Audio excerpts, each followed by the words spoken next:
Hi guys! Maganda rin gabi. Welcome back po dito sa Gandara SRU channel for Showbiz Update.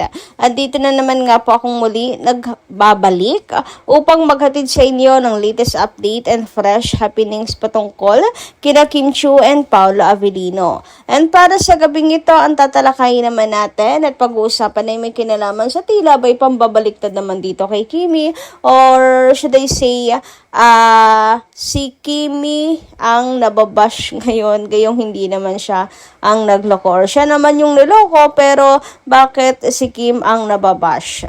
So pag-usapan nga natin yan, kaya si Kim talagang ayun, sumabog na rin nga kasi tao lang rin naman at dapat lang din naman talaga na intindihin yung kanyang nararamdaman. Pero bago po ang lahat, sa mga hindi pa nakaka-subscribe sa ating channel, maaari lamang na pindutin po ninyo ang ating subscribe button at notification bell na nariyan po sa baba upang kayo ay maging updated at ma-notify tuwing may bago tayong chika at balita hinggil sa Kim Pao. Basta mga balita po na may kinalaman kina Kim Chiu and Paolo Avellino, sagot na po natin yan. So, ito na nga, pag-usapan na natin etong viral na interaction ng Kimi Rald. Okay, ang pagbeso ni Gerald kay Kim Chiu na para bang sumakses siya doon sa kanyang layunin. Well, wala naman masama sa pagbeso, pero ayun nga, mayroon pong mga Kimi Rald fans na lumalabas na humihiling ang comeback project ng dalawa. And yun yung usapin dito, yung pagre-relapse ng ilang mga fans. Okay na yung mamiss silang dalawa dahil hindi naman talaga matatanggi ang ang chemistry ng Kimi Rald, 'di ba? And the first love yan ni Kim Chiu. Ngunit ganun pa man, tama naman ang sinabi ni Kim, lakas makapag-relapse na para bang walang niloko or hindi siya niloko or tayong lahat niloko niloko 15 years ago. Ngayon, ito yung naging comment ni Kim Chiu, yung kanyang sa pagka-viral ng pagbeso nila ni Gerald. Ngunit, bakit ganon? Yung kanyang naging tugon dito, yung kanyang reaction, na masama pa. May nasama ng ilang Kimi Rald na parang pinapalabas nila na ang manhid ni Kim, na parang pinapalabas nila na ang ni Kim Chiu, ang KJ, or hindi makamove on. Basta hindi nila nagustuhan ang nagreaksyon ni Kim sa pagka-viral nilang dalawa ni Gerald. So, syempre bilang mga fans, sa panig tayo ni Kimi. Kasi bakit ini-invalidate nila yung feelings ni Kim Chiu? Pang-i-invalidate yan ng feelings saya naman talaga yung nararamdaman niya. Tama naman, 'di ba? Lakas makapag-relapse na para bang hindi tayo niloko. Hindi lang naman po siya ang niloko, kundi tayo rin na minsang naging Kimi Rald fan. 'Di ba? So, ito yung sabi, meron ditong tweet na pinatulan ni Kim, tapos kanyang blinak. Sabi niya, this is not invalidating her feelings on something that happened 15 years ago. Kung big deal pa din sa kanya yun, go, hold that grudge, whatever. It is her right and life. Pero sana ibinigay na lang sa CBS yung pagka-enjoy ng 3 seconds na yon. Bakit laging doormat pag KG fine? Na para bang si Kim pa yung mali dito. Na para bang si Kim pa yung may kasalanan. So, hindi daw ini-invalidate yung feelings, pero dapat daw hinayaan na lang na i-enjoy yung 3 seconds na yun. So, nag-comment si Kim na Bernice, talaga ba? Yan, napa-comment si Kim dito, then, blinak na niya. Okay? Tapos, ulit si Bernice, hindi pa siya tapos. Ay, hindi na ako nabigyan ng chance sumagot. Nabisi lang naman ako sa work, the girl. O, diba, halata namang hindi fan itong si Bernice ni Kim, or hindi Kimi Rald kung makati-girl kay Kim. So, eto pa sabi niya, if that's the way you want to take at your big age, go. I am not sorry for having an opinion and a working brain cells. So, ayun, di daw siya sorry sa kanyang opinion. Pero, yung opinion ni Kim hindi niya ginalang. Abaw. And about sa pang-block, so ako'y sanay naman na po sa ganitong move ni Kim to protect her her peace, 'di ba? Her peace. Kasi yun na lang yung kaya niyang gawin para protektahan yung kanyang peace of mind. Ang i-block yung taong puro nega sa buhay niya. 'Di ba? Kaysa naman sa papasukin niya yung mga negative people sa buhay niya, din nasira lang yung peace of mind niya. 'Di ba? It's a smart move na talagang kinahahanga ko kay Kim Chiu. Anyway, meron ditong sumagot kay Bernice. Sabi niya dito, shame on you. Na-block ka. Deserve mo naman yan.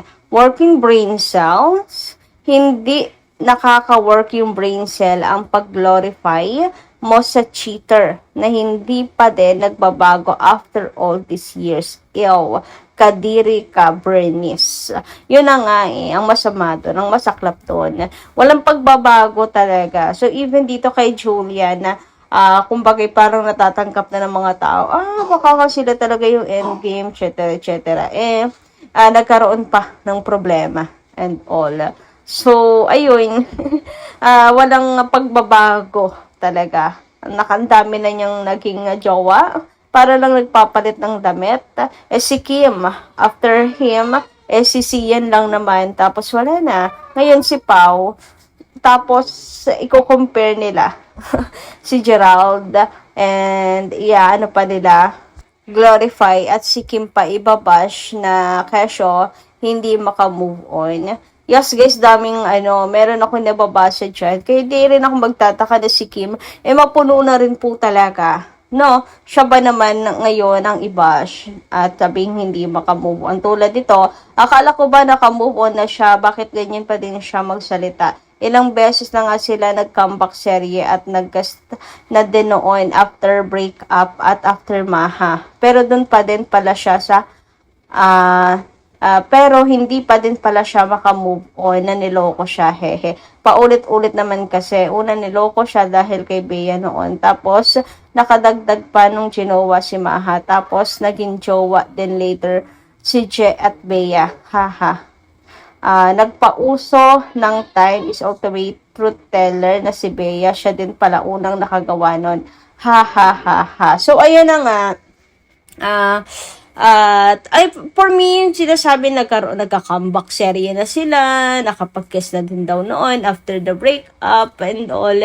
Wala naman kasi problema dun. Kasi yung pagre-relapse na sabihin endgame talaga ang Kimerald, ganyan. Parang sala naman na, grabe naman kung makawish na mag-comeback na ulit, makawish na sila na lang ulit, sila yung maging endgame, 'di ba? Parang walang, tama naman, di ba? Parang walang lokohan na nangyari 15 years ago na para bang hindi siya niloko. Kung makawish na sila na lang ulit. Kung comeback project lang, okay. Kasi nga nag-comeback na. Naka-move on na. Pero yung i-wish na sila ulit, ay grabe naman nga yun. Parang hindi niloko si Kim kung tapos sasabihin pa na, hindi maka-move on na niloko siya. Bakit? Tama ba na niloko? Para bang si Kim pa ngayon ang mali, na si Kim pa ngayon ang may kasalanan. Ewan. Kaya nakapagtataka kung yung iba'y hindi magigets kung sasabog rin si Kim Chiu. Bumabaliktad ba naman ang sitwasyon? Nako, nakakaloka. Kaya mga Kim Pao fans nandito para suportahan siya. Yung iba nagigets si Kimi kagaya nito, I was not expecting her to directly address this whole relapse thing at all. And definitely not in that manner. Guess, she's seen and had enough. Yes, 'di ba? Hindi talaga nakakaano kasi wala sa Wala talaga yan sa personality ni Kim Chu. Pero lahat naman po tayo, napupuno rin. Lahat naman po tayo, napapagod rin. So, sabi nga dito, agree. Maybe she's reached her breaking point and that's perfectly valid. Yes, that's perfectly valid. Huwag nyo i-invalidate yung feelings ng isang tao. 'Di ba? Everyone has their limits. Sa'yo, na-push na siguro sa limitasyon, kaya gano'n. 'Di ba? Not her personality, pero ayun nga, tao lang din naman si Kim Chu. So, dapat po yung maunawaan nila yan. 'Di ba? Bilang babae, siguro naman, maiintindihan.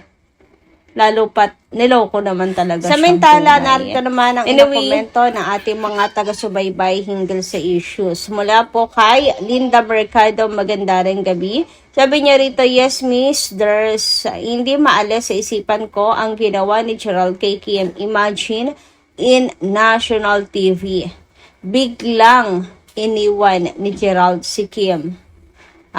Kaya tama lang na no second chance.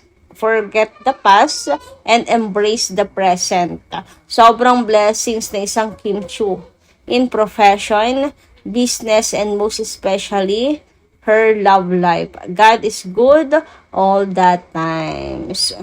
Dito ni Mamila Carillo, ang gusto lang namin ay mag-guest si Pao sa Showtime para naman maging masaya ang mga solid senior.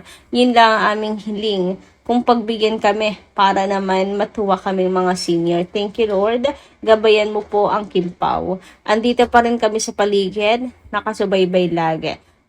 Sa Kim Pao, for support, blessings lang kami hanggang dulo. God bless. So, ayan. Tama po yan. Huwag tayong papapekto sa mga kung ano naman pong mga negative issues ngayon. Basta focus lang tayo sa Kim Pao. Kung ano makakapagpasaya po sa atin.